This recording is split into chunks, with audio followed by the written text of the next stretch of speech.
Hindi siya kasing level ng isang Hollywood movie like Game of Thrones, di ba? Or Spartacus, so ibang mga klaseng mga chika kingdom setup movie. Pero we're almost there. Kumbaga sinusubukan na natin. No one ever thought before mga chika na kaya din pala nating mga Pilipino na gumawa ng ganitong level, ganitong kalibre ng pelikula. Siguro kung meron man akong masasabi na hindi okay sa kanya is doon sa latter part mga chika ng movie, medyo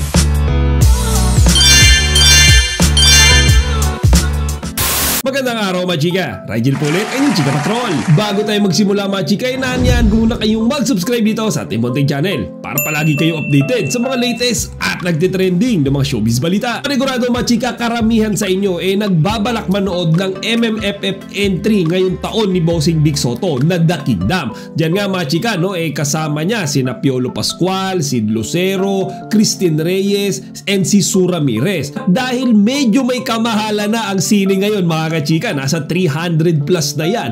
Nag-aalala kayo kung sulit nga ba yung pera nyo kapag pinili nyo itong movie na The Kingdom. At dahil nga kapapanood ko lang nung movie na yan kahapon mga chika, I just wanted to share with you my opinions, commentaries, feedbacks tungkol sa movie na yan. Pero mga chika, unahan ko na kayo wala tayong spoiler dito. Okay? Hindi ako magbibigay ng any information, any details na pwedeng mag-spoil sa inyo mga chika sa nangyari sa pelikula. So to start mga chika, etong The Kingdom is an action slash adventure film. So eto daw mga chika ay sinasabing magiging setup dapat ng Pilipinas kung hindi tayo nasakop ng mga Espanyol. Kung bagay hindi dapat presidente mga chika yung tawag sa namumuno sa atin ngayon. Kung hindi mga hari. Okay, hari, reyna, prinsipe, prinsesa, ganun dapat mga chika. At yan yung naging role dyan ni Bossing Vic Sotto. At mapapansin naman yan mga chika, diba, sa mga posters nila kung saan makikita nga natin si Bossing na mayroong suot na koronang ginto.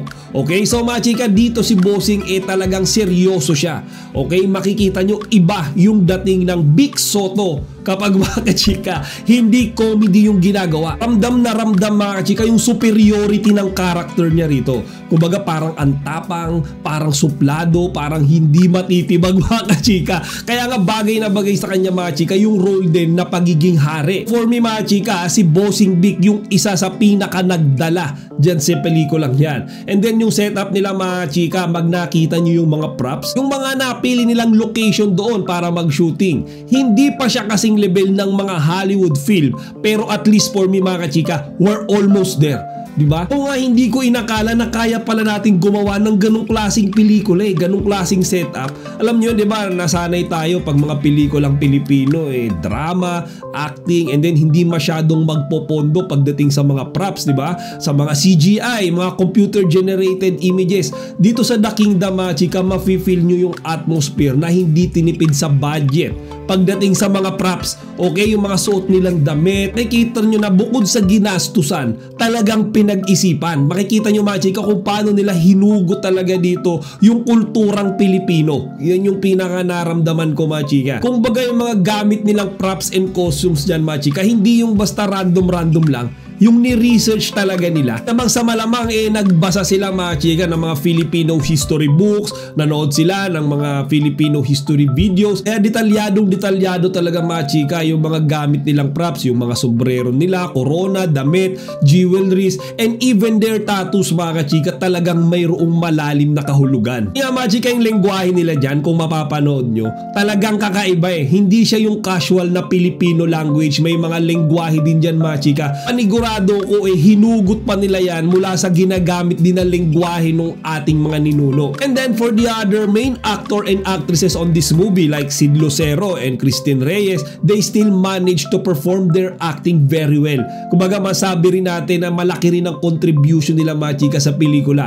Diba? Kumbaga makikita nyo yung postura nila, yung acting nila na hindi nila nagawa doon sa mga previous movie nila mga chika na napanood ko. And like what I said earlier mga chika, talagang mga seryoso yung bawat eksena rito. And then si Sid tsaka si Christine, nakasabay sila kay Bossing Vic. And then for Sue Ramirez mga chika, ang masabi ko, this is a very big break for her. Diba? Umaga isang MMFF entry kasama si Bossing Vic and then Piolo Pascual. Ipin nyo sa dinami-dami ng mga artista sa ABS-CBN, ng GMA, siya talaga yung isinama rito sa pelikulang ito. And about her acting mga chika, wala rin ako maibigay na any negative comment. She performed well, parang natural sa kanya mga kachika yung pagiging prinsesa eh. 'Di ba? Kung mapapansin niyo sa mga posters, promotion posters ng The Kingdom, 'di ba si Sue mayroon ding corona doon and then nakasuot siya ng gown na pang prinsesa. Ngayon mga chika, yung role niya sa movie ay talagang kayang-kaya niyang ganapan. Parang ano siya mga chika, fit na fit siya dun sa role na ibinigay sa kanya. And then lastly mga chika, kay Piolo Pascual, we expect nothing less. Diba? Syempre Piolo yan. Actually nakakagulat kasi sino bang mag-i-imagine na si Bossing Vic ay makakasama ang isang Piolo Pascual sa isang pelikula at MMFF entry pa yan mga chika. So yan, di ba, lagi silang magkalaban usually, GMA yan and then ABS-CBN. Usually ang mga pelikula niyan ay laging nagpapataasan ng ratings, di ba, pataasan ng gross revenue. Pero this time mga chika, sanib puwersa sila. And then Piolo mga chika, yung role niya naman dyan is naganapan niya rin ng maayos. Alam naman nating lahat na si Piolo expertise niyan mga chika yung drama, di ba? Di ba itong movie nga na ito drama and action. Kaya naman talagang fit na fit din si Piolo mga chika dito sa character na ibinigay sa kanya sa movie na yan. Kaya overall mga chika, ang masasabi ko sa inyo is I really recommend this movie. This is really worth a watch, worth your money mga chika. Siguro kung meron man akong masasabi na hindi okay sa kanya is do sa latter part mga chika ng movie, medyo minadali siya.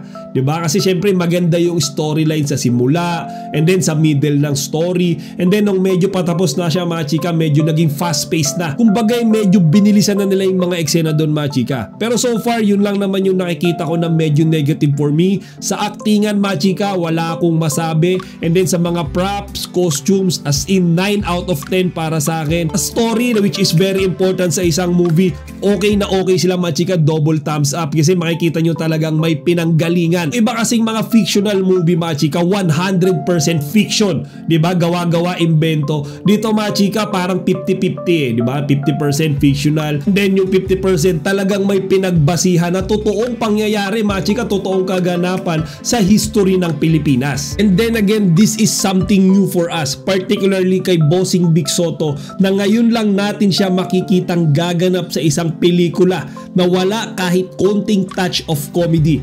Okay, so pure drama, di ba? Kaya nga hindi na rin ako nagtataka mga chika nung after mapanood nung anak ni Bossing Vic yung The Kingdom nung premiere night nito, hindi niya napigilang maiyak mga chika. So yan yung aabangan nyo kung bakit nga ba siya umiyak. Before we end this video, gusto lang natin magpasalamat at i-congratulate dito si Bossing Vic tsaka doon sa mga kasamahan niyang actor and actresses dito sa The Kingdom. At the same time, doon na rin sa kanilang director na si Michael Tubiera. Mga chika, this is such a masterpiece. Again, sinasabi ko, hindi siya kasing level ng isang Hollywood movie like Game of Thrones, di ba? Or Spartacus, ibang mga klaseng mga chika, kingdom setup movie.